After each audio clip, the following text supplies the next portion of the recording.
P. Chidambaram's eighth budget met with a slew of reactions from across the political spectrum. While political leaders pretty much toed their party lines after the finance minister's budget presentation, there were a few surprises in store. The much-awaited pre-election budget receiving a slew of reactions from the political class. Some praising it to the skies and beyond. आर्थिक स्थिति देश में है, उसके अनुसार मैं कह सकता हूं कि फाइनेंस मिनिस्टर ने बहुत ही अच्छा काम किया है। राष्ट्रीय और अंतर्राष्ट्रीय आर्थिक हालात को देखते हुए इससे बेहतर बजट नहीं हो सकता था।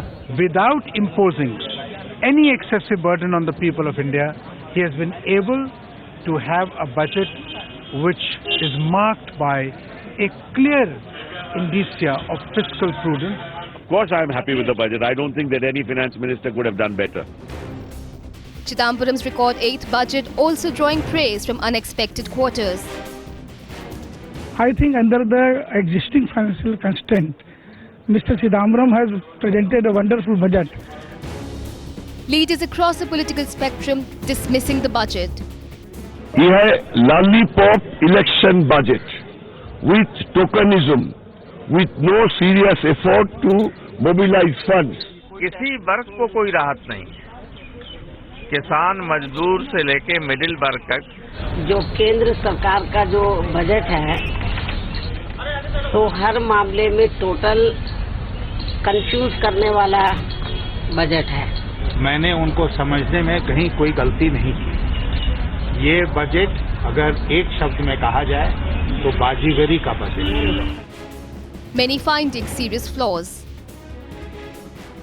बजट ने ऐसा कर दिया है कि किसान का पूरी तरह से उपेक्षा और चौपट है, और मजदूर और गरीब का। ये बजट केवल 10 फीसदी के लिए है। 10 फीसदी। महिला के रसोई में महंगाई बढ़ गई, अगर कुछ घटा है तो एलपीजी घट गया है, तो सरकार ने उसके बारे में भी कुछ नहीं कहा है। सरकार ने चिंता व्यक्त कर दी कि हाँ, फूड इन्फ्लेशन बहुत ज्यादा है, हमें बड़ी चिंता है, लेकिन जो महिला के मूलभूत प्रश्न थे उसका जवाब सरकार ने नहीं दिया है। वो पूरी तरह निराशाजनक है। जो महंगाई है वो चलेगी। मैं कहूंगा कि इसे सही मायनों में तो ये लॉलीपॉप बजट है। आंकड़ों का जाल बुना गया है और इस बजट से जहां तक आपने देखा किसी राहत की बहुत ज्यादा उम्मीद नहीं हो रही। महंगाई कम होने के आसार नहीं दिख रहे हैं। While some players in the political arena outright slamming the budget. सब लोगों को निराशा हाथ लगी है।